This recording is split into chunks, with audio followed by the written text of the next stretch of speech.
Bismillahirrahmanirrahim. Assalamualaikum warahmatullahi taala wabarakatuh. Okey, bagi sesi pengajaran dan pembelajaran dari rumah PDPR bagi subjek sains minggu ini, Ustazah sediakan satu video rakaman slide untuk murid-murid semua belajar dan fahami tajuk yang akan kita pelajari hari ini. Okey, kenapa kita tak buat Google Meet hari ini? Okey, sebab ini merupakan salah satu inisiatif Ustazah untuk bagi semua murid 5 Kashmir ikuti pembelajaran kita. Ustazah nak kalau buat Google Meet tu mungkin separuh je yang boleh join dan boleh belajar. So yang tak join tak tahu ataupun ketinggalan. So melalui video ni Ustazah harap tiada murid 5 Kashmir yang ketinggalan dalam pembelajaran. Okey, jadi pembelajaran kita pada hari ini masih lagi pada unit yang kedua, iaitu manusia. Okey, kita masih lagi pada subunit 2.1, iaitu sistem rangka manusia. Okey, pada pembelajaran minggu lepas Ustazah dah terangkan rangka utama manusia serta fungsi-fungsi dia. Jadi untuk hari ini Ustazah akan sambung untuk terangkan sendi manusia serta kepentingan sistem rangka kepada manusia. Sebelum Ustazah teruskan kepada pembelajaran kita hari ini, aku suka untuk Ustazah tekankan kepada murid-murid semua tentang objektif pembelajaran kita hari ini. Jadi pada akhir video rakaman ni, lepas awak semua tonton video ni, Ustazah harap awak semua boleh faham beberapa perkara, iaitu yang pertama, mengenal pasti sistem rangka utama manusia dan fungsi dia. Yang kedua, mengenal pasti kedudukan sendi dalam sistem rangka serta fungsi sendi tersebut. Dan yang akhir sekali, iaitu memahami kepentingan sistem rangka kepada tubuh manusia. Okey, boleh? Okey, ingat lagi tak rangka manusia ni? Jadi yang di depan ni, yang awak sedang tengok sekarang ni, satu rangka manusia. Jadi yang kita telah pelajari ada 5 rangka utama manusia, iaitu tengkorak, tulang belakang, tulang rusuk, tulang tangan dan tulang kaki. Okey, Ustazah harap awak semua boleh kenal pasti kedudukan yang betul rangka-rangka utama ni. Okey, macam yang pertama, tengkorak. Tengkorak dekat kita punya kepala. Okey, fungsi tengkorak ni apa? Tengkorak ni untuk melindungi otak daripada kecederaan. Okey, boleh? Dan yang kedua, tulang belakang. Fungsi tulang belakang ni untuk menyokong tubuh manusia. Dan yang ketiga, tulang rusuk. Okey, tulang rusuk ni melindungi jantung dan paru-paru daripada kecederaan. Dan yang terakhir, tulang tangan dan juga tulang kaki, fungsinya ialah untuk menyokong tubuh serta membolehkan pergerakan. Okey, tadi kita dah kenali rangka utama manusia. Jadi sekarang kita akan kenali pula sendi tulang manusia. Okey, jadi dekat tulang-tulang kita tu kan ada banyak tulang. Jadi tempat dua ataupun lebih tulang bertemu tu kita panggil sendi. Sendi tu tempat pertemuan dua atau lebih tulang. Okey, sendi juga membolehkan pergerakan dan kebolehlenturan tubuh.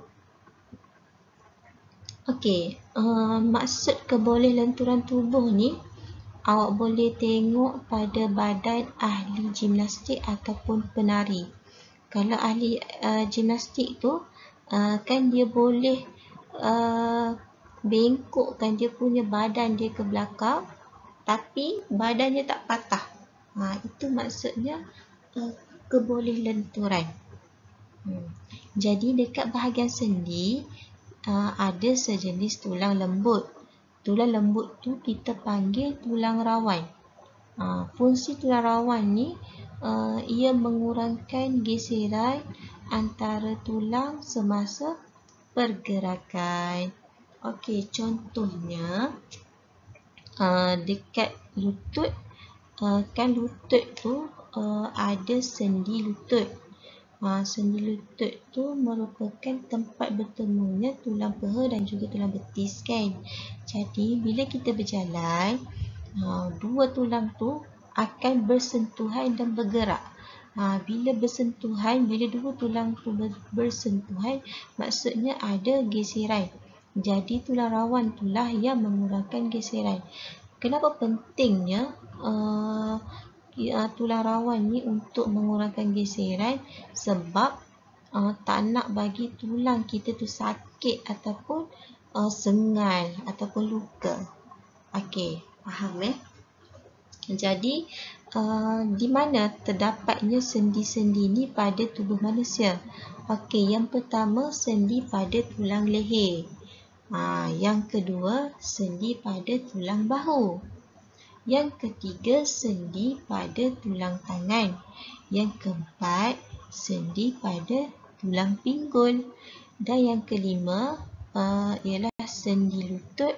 Dan yang keenam ialah sendi tulang kaki. Okey, sekarang kita nak lihat, kita nak tengok fungsi bagi setiap sendi ni. Okey, yang pertama sendi tulang leher.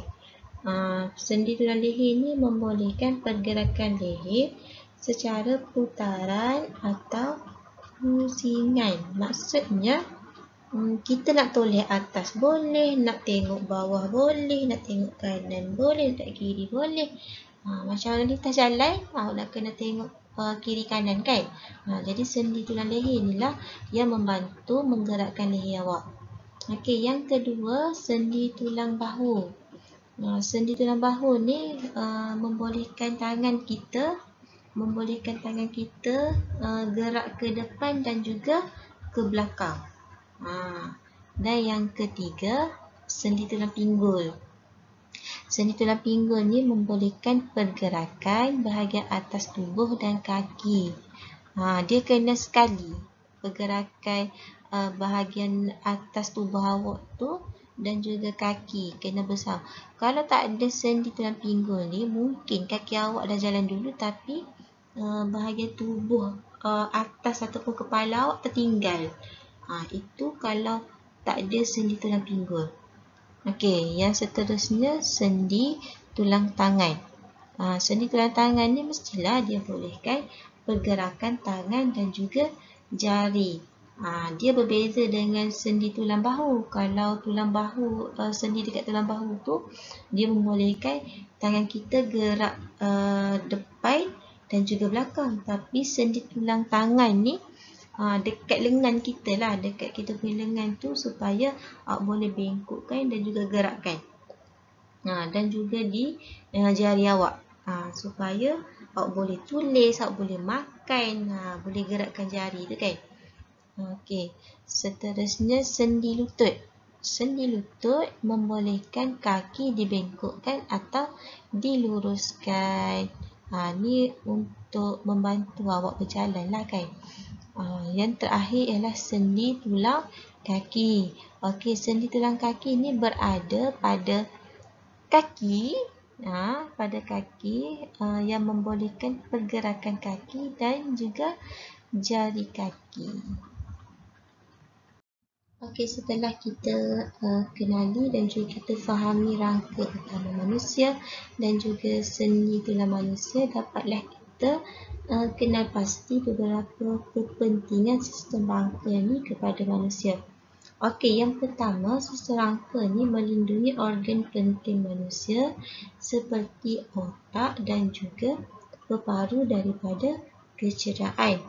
Contohnya bila aksiden, dengan adanya sistem rangka macam tengkorak dan juga tulang rusuk, ia boleh melindungi organ penting macam otak dan juga paru daripada tercedera. Yang kedua, sistem rangka juga membolehkan pergerakan tubuh manusia. Maksudnya kita boleh bengkokkan tangan, boleh bengkokkan kaki, boleh berjalan. Itu maksudnya dengan adanya sistem rangka, iaitu adanya sendi dan juga tulang. Okey, yang ketiga, kepentingan sistem rangka ni sebab sistem rangka memberi bentuk kepada tubuh manusia. Kalau kita tak ada sistem rangka ni, mungkin bentuk kita macam cacing. Cacing kan tak ada tulang kan. Dan yang keempat, sistem rangka juga penting sebab ia menyokong tubuh manusia. Seperti sebagai contoh, bila kita berdiri ataupun kita duduk, kita boleh duduk dan juga berdiri dengan tegak, tak jatuh. Jadi sistem rangka ni lah yang menyokong tubuh manusia. Okey, sekian sahaja buat kali ini penerangan Ustazah untuk sesi pembelajaran hari ini. Ustazah harap murid-murid semua boleh ingat dan juga faham fungsi rangka utama manusia, fungsi sendi manusia dan juga faham kepentingan sistem rangka manusia. Ustazah mohon maaf andai ada kekurangan sepanjang penerangan Ustazah dalam video kali ini, dan sekiranya ada sebarang permasalahan ataupun persoalan, bolehlah hubungi Ustazah. Jadi Ustazah akan cuba bantu untuk awak semua lagi faham dan terangkan apa yang awak kurang jelas. Okey, sekian, terima kasih. Assalamualaikum.